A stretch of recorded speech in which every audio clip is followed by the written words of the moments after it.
ligne jaune, un texte de Marc Bailly. Je suis la ligne jaune. On me lit d'habitude comme un panneau.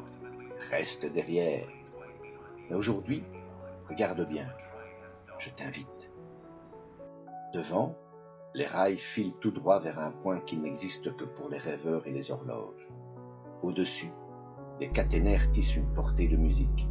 Do, ré, mi. Attention au trou entre le quai et le wagon.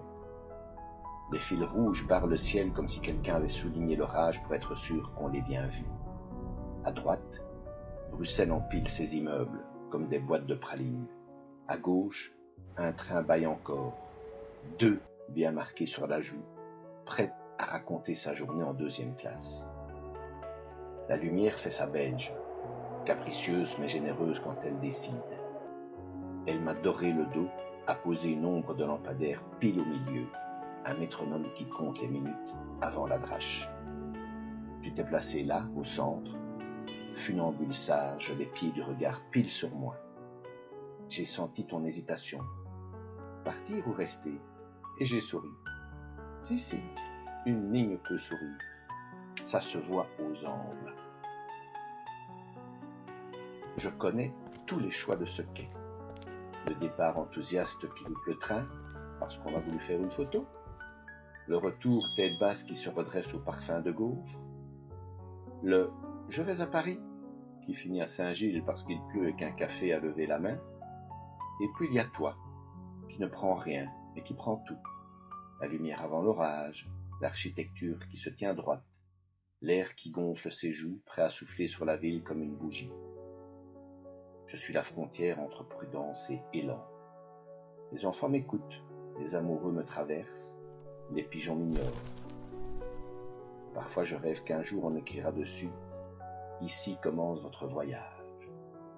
On s'est contenté d'un « très bien net » parce que Bruxelles aime les sous-entendus. Du cadre, je deviens chemin, règle, flèche. Le ciel se fait théâtre, rideau bleu profond, coulisses d'ardoise, projecteur coincé entre 2 nuages. Au loin, les poteaux s'alignent comme une garde d'honneur en acier. On entend presque le haut-parleur. Mesdames et messieurs, voix unique pour les départs qui n'ont pas de billets. Tu déclenches, et tout ce qui semblait vide s'avoue plein. Car voilà le secret. Les gares n'attendent pas les passagers pour vivre. Elles respirent entre 2 trains. Elles pensent entre 2 annonces.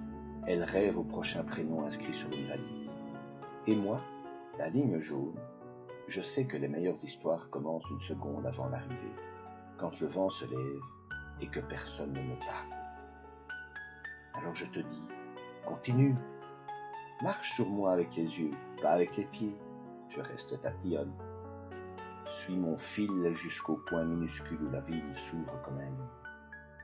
Là, juste avant que la pluie n'écrive sur la photo ses propres légendes, tu trouveras ce que tout le monde cherche ici sans oser le dire.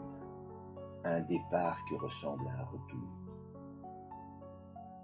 À la gare du Midi, on ne part jamais seul. On emmène un morceau de ciel, un reflet de briques, un bruit de bougie, et ce trait jaune qui dit calmement « Vas-y, je garde ta place ».